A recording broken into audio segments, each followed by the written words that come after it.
અધિક માસ અથવા પુરુષોત્તમ માસનું મહત્વ આ કાળમાં કરવાના વ્રતો અને પુણ્યકારક ક્રિયાઓ તેમજ તે કરવા પાછળનું શાસ્ત્ર. આ અધિક માસ પુરુષોત્તમ શ્રાવણ માસ છે. અધિક માસને આગળના મહિનાનું નામ આપવામાં આવે છે, ઉદા. શ્રાવણ માસ પહેલા આવનારા અધિક માસને શ્રાવણ અધિક માસ આ રીતે સંબોધવામાં આવે છે અને પછી આવનારા માસને નિજ શ્રાવણ માસ કહે છે. અધિક માસ એકાદ મોટા પર્વ જેવો હોય છે.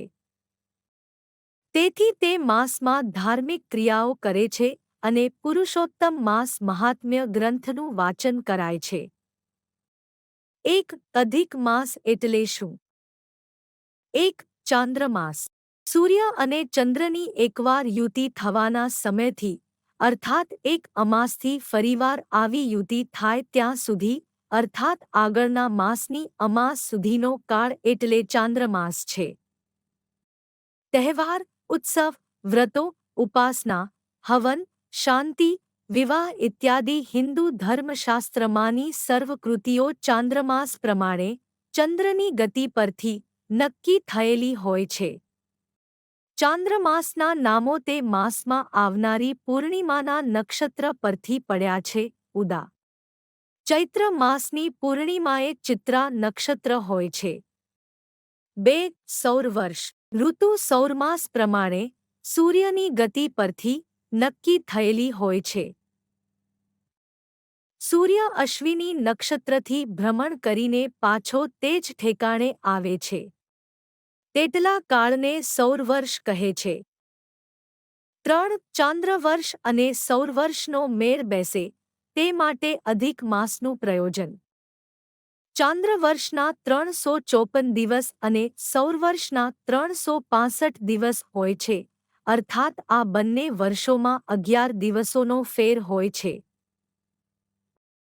આ ફેર બરાબર થાય તેમજ ચાંદ્રવર્ષ અને સૌરવર્ષનો મેળ બેસે તેથી સ્થૂળ રીતે 3-2-32 માસ પછી એક અધિક માસ માનવામાં આવે છે, અર્થાત 27 થી 35 માસ પછી એક અધિક માસ આવે છે.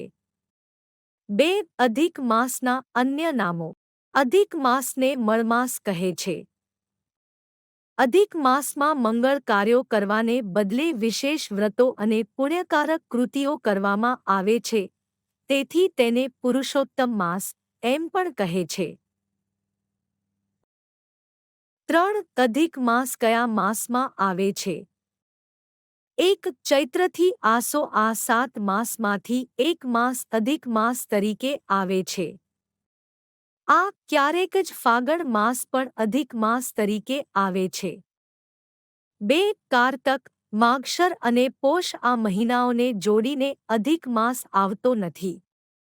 આ 3 માસમાંથી કોઈ પણ એક માસનો ક્ષય માસ થઈ શકે છે, કારણ કે આ 3 માસમાં સૂર્યની ગતિ વધારે હોવાથી એક ચાંદ્રમાસમાં તેના 2 સંક્રમણો થઈ શકે છે. જ્યારે ક્ષય માસ આવે છે ત્યારે એક વર્ષમાં ક્ષય માસ પહેલા એક અને પછી એક, આ રીતે 2 અધિક માસ પાસે આવે છે. 3 મહામાસ અધિક કે ક્ષય માસ તરીકે ક્યારે પણ આવતો નથી. 4. અધિક માસમાં વ્રતો અને પુણ્યપ્રદ કૃતિઓ કરવા પાછળનું શાસ્ત્ર. પ્રત્યેક માસમાં સૂર્ય એક રાશિમાં સંક્રમણ કરે છે, પણ અધિક માસમાં સૂર્ય કોઈ પણ રાશિમાં સંક્રમણ કરતો નથી, અર્થાત અધિક માસમાં સૂર્ય સંક્રાંતિ હોતી નથી. તેથી ચંદ્ર અને સૂર્યની ગતિમાં ફેર પડે છે અને વાતાવરણમાં પણ ગ્રહણકાળની જેમ પાલટ થાય છે. આ બદલનારા અનિષ્ટ વાતાવરણનું આપણી પ્રકૃતિ પર પરિણામ થાય નહીં, તેથી આ માસમાં વ્રતો અને પુણ્યકારી કૃતિઓ કરવી, એવું શાસ્ત્રકારોએ કહ્યું છે. 5. અધિક માસમાં કરવાના વ્રતો અને પુણ્યકારી કૃતિઓ. 1. અધિક માસમાં શ્રી પુરુષોત્તમ પ્રીત્યર્થે એક માસ ઉપવાસ, આયાચિત ભોજન, અકસ્માત એકાદના ઘરે ભોજન કરવા માટે જવું, નક્ત ભોજન, દિવસે જમવાને બદલે કેવળ રાત્રે પહેલા પ્રહરમાં એકવાર જ જમવું કરવું અથવા એકભુક્ત રહેવું, દિવસમાં એકવાર જ જમવું.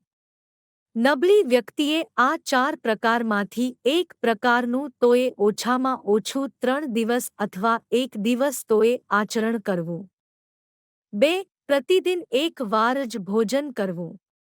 જમતી વેળાએ બોલવું નહીં. તેથી આત્મબળ વધે છે. મૌન રહીને ભોજન કરવાથી પાપક્ષાલન થાય છે. તીર્થસ્નાન કરવું. ન્યૂનતમ એક દિવસ ગંગા સ્નાન કરવાથી સર્વ પાપોની નિવૃત્તિ થાય છે. 3. આ સંપૂર્ણ માસમાં દાન કરવાનું ન બને તેણે સુદ અને વદ બારસ, પૂર્ણિમા, વદ આઠમ, નવમી, 14 અમાસ આ તિથિઓએ તેમજ વ્યતિપાત, વૈધૃતિ આ યોગ પર વિશેષ દાનધર્મ કરવો એવું શાસ્ત્રમાં કહ્યું છે. 4. આ માસમાં પ્રતિદિન શ્રી પુરુષોત્તમ ભગવાન શ્રીકૃષ્ણની પૂજા અને નામજપ કરવો. અખંડ અનુસંધાનમાં રહેવાનો પ્રયત્ન કરવો. 5. દીપદાન કરવું. ભગવાન સામે અખંડ દીપ પ્રજ્વલિત રાખવાથી લક્ષ્મીજીની પ્રાપ્તિ થાય છે. 6. તીર્થયાત્રા કરવી. દેવદર્શન કરવા. 8. તાંબુલદાન, પાનબીડુંદક્ષિણા કરવું. 1 માસ તાંબુલદાન દેવાથી સૌભાગ્ય પ્રાપ્તિ થાય છે. 7. ગોપૂજન કરવું. ગોગ્રાસ આપવો. ગાયને ચારો આપવો. 8. અપુપદાન, માલપૂડો, છિદ્ર ધરાવતી વાનીનું દાન કરવું. 6. અધિક માસમાં કયા કામો કરવા. આ માસમાં નિત્ય અને નૈમિત્તિક કર્મો કરવા. જે કર્યા વિના છૂટકો નથી એવા કર્મો કરવા. અધિક માસમાં નિરંતર નામસ્મરણ કરવાથી શ્રી પુરુષોત્તમ કૃષ્ણ ભગવાન પ્રસન્ન થાય છે.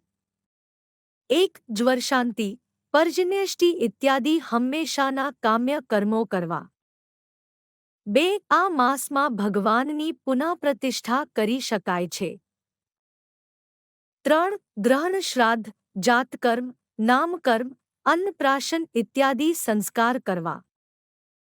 4. મન્વાદી અને યુગાદિના સંબંધમાં રહેલા શ્રાદ્ધ ઇત્યાદિ કૃતિઓ કરવી.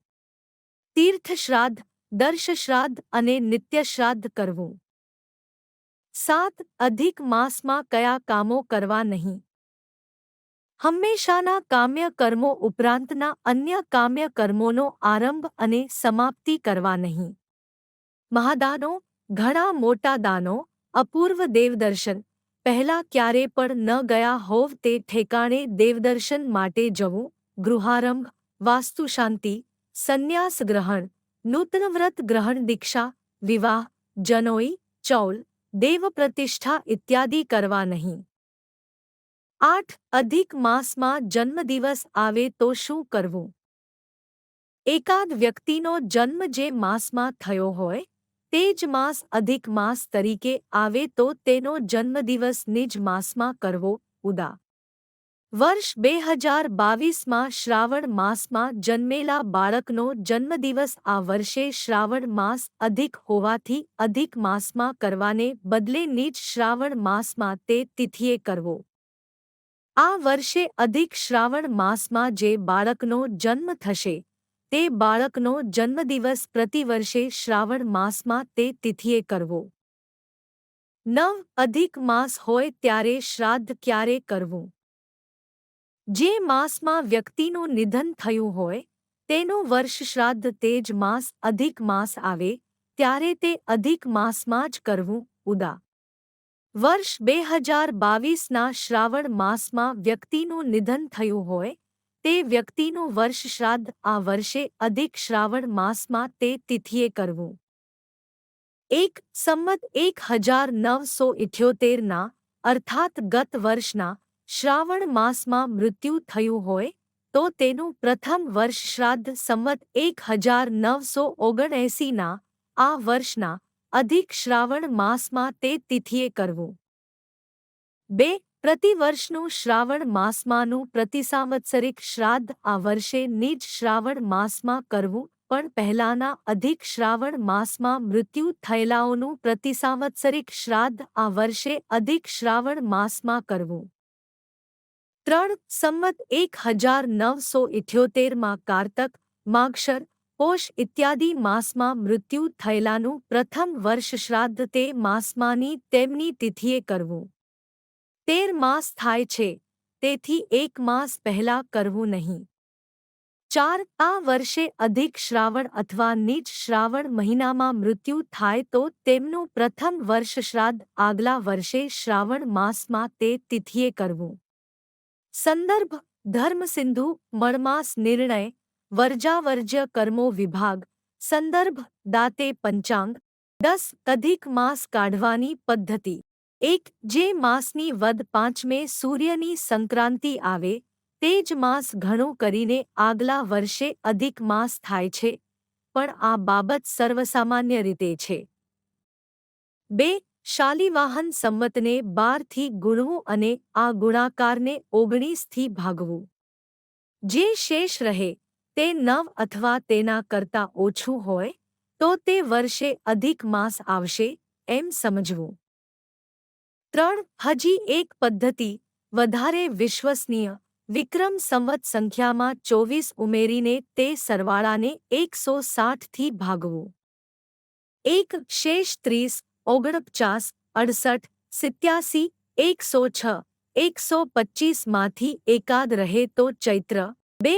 શેષ 11, 73, 95, 114, 133, 152 માંથી એકાદ રહે તો વૈશાખ. 3. શેષ 0, 8, 19, 27, 38, 46, 57, 65, 84, 103, 122, 141, 149 માંથી એકાદ રહે તો જેઠ. 4. શેષ 16, 35, 54, 73, 92, 111, 130, 157 માંથી એકાદ રહે તો અષાઢ. 5. શેષ 5, 24, 46, 62, 70, 81, 82, 79, 100, 108, 119, 127, 138, 146 માંથી એકાદ રહે તો શ્રાવણ. 6. શેષ 13, 32, 51 માંથી એકાદ રહે